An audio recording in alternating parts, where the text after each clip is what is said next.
Hello everyone, you're welcome to another edition of Victor Isibo Reviews. If it's your first time here, consider hitting the red subscribe button below. Turn on the notification so that you don't miss my subsequent videos. And if you're a returnee, it's always a pleasure having you back. Today I want to talk quite briefly about risk. Because whilst you're encouraging people to go into entrepreneurship and into the business world, they always have ready-made excuses why they can't do it. So you need to be able to address the most common excuses that people give for not giving entrepreneurship a shot. In my previous video, I talked about lack of finances, and we were able to crush that excuse. Now I'm gradually taking the excuses, the common excuses away, so that at the end of the day you will have zero reason not to go into entrepreneurship. Now we've been able to establish that you can start and run a business without an initial capital. Okay, now today we want to talk about another very common excuse: risk. Now there are people that are over precautious. They play it very safe. Okay, they fear risk, so they want to play very safe. They don't want to go there because they don't want to take a risk.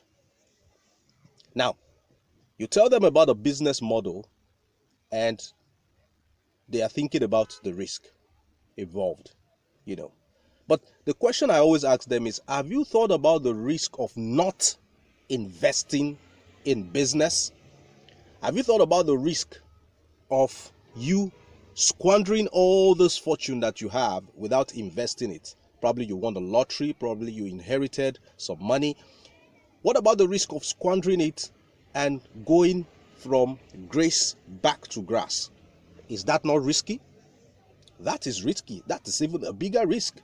Okay, the biggest risk in life is not taking a risk, because by then you would not be able to convince anybody that if you had taken that risk it wouldn't have paid off. You wouldn't be able to convince anybody because you didn't do it anyways. Okay, everything you need to succeed in life is on the other side of fear. So you should be able to take a risk. You say you don't want to take a risk, but you're living. Don't you know life is risky? You will never get out of life alive. Is that not a big enough risk? That's a big enough risk.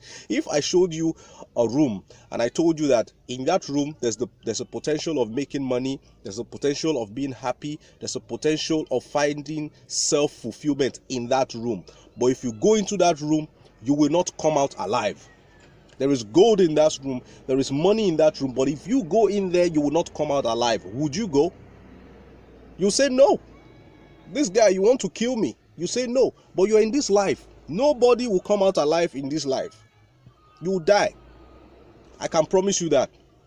You're watching this video, someday you're going to die. We all are going to die someday. That's a risk. Life is like death row. Life is like death row. Turn by turn, everybody dies. Life is risky.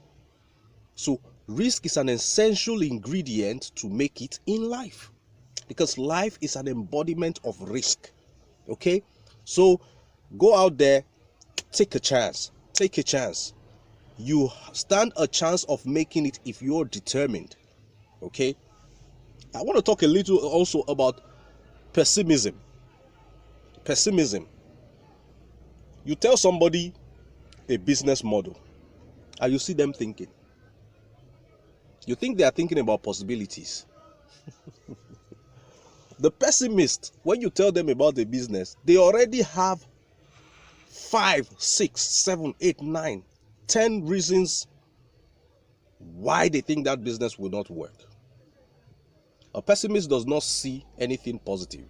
They see negativity.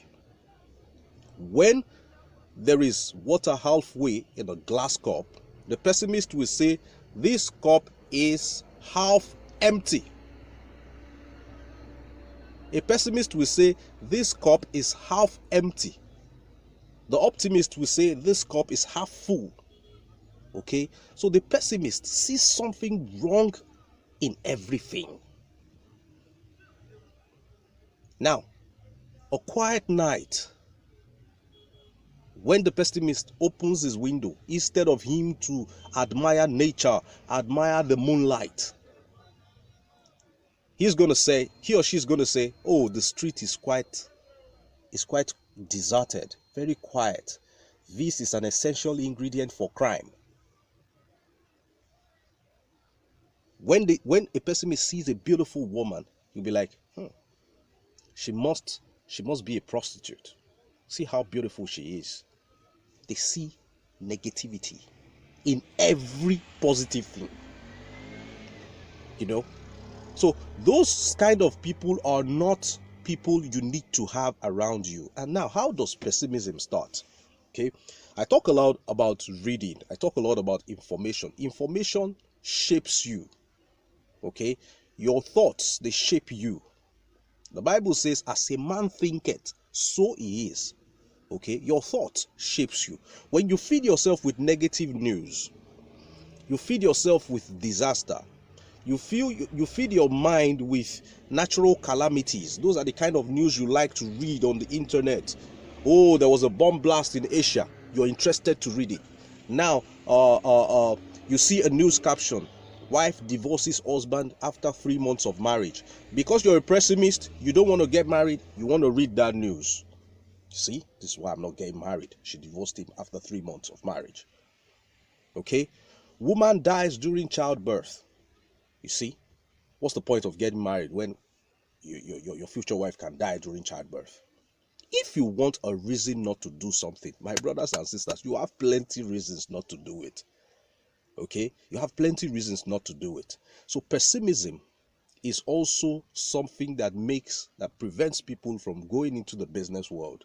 Okay, so guys, if you can curb your overcautiousness and your pessimism, you are going to stand the chance to start your business and use positivity to scale up your business, and you will succeed. The first thing you need to do is celebrate positivity. Okay, tell yourself in your subconscious that for every negativity relating to business, there is positivity also attached to it. Read motivational books, read testimonies of people who have done what you're planning to do and succeeded. Okay, don't listen to the naysayers. Okay, risk is an essential part of success. You have to take a risk.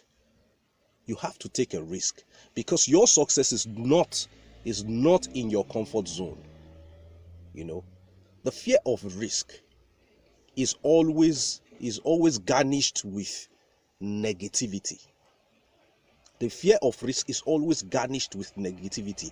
And when the negativity becomes so much so, it now turns into envy and jealousy. Now, you have negative mindset towards doing business. You have negative mindset towards becoming an entrepreneur. Now, the negativity grows in you. Now, when you now see people who are doing well in business, who are doing well in entrepreneurship, instead of you to find out how they do it, you start to envy them. And with envy comes lies and deceits. Then you now start to lie to yourself. That guy is a ritualist. Yes, for him to make it in business, he is a ritualist. That guy is a fraudster. For him to make it in business, he's a fraudster. I tell people always, you cannot attract what you don't celebrate. If you don't celebrate success, you don't celebrate financial breakthrough, you will not attract it. People who don't celebrate you, I'm sure you don't like being around them. People who criticize you all the time, they don't want to see you. I'm sure you don't want to be around them. Because success will look at such people like this, like, seriously? You saying I'm fraud? You saying I'm a sort of crime? Then damn, I don't want to come near you. Don't come near me. That's the mindset. Financial breakthrough and success have towards people who don't celebrate it, people who tell malicious lies against it. As a man thinketh in his mind, so he is. Okay, so have a positive mindset today and you will succeed in business. Okay, I remain Victor Esibo Reviews. Let me see your comments in the comment section below. Like and share this video. Till I see you next time. It's bye for now.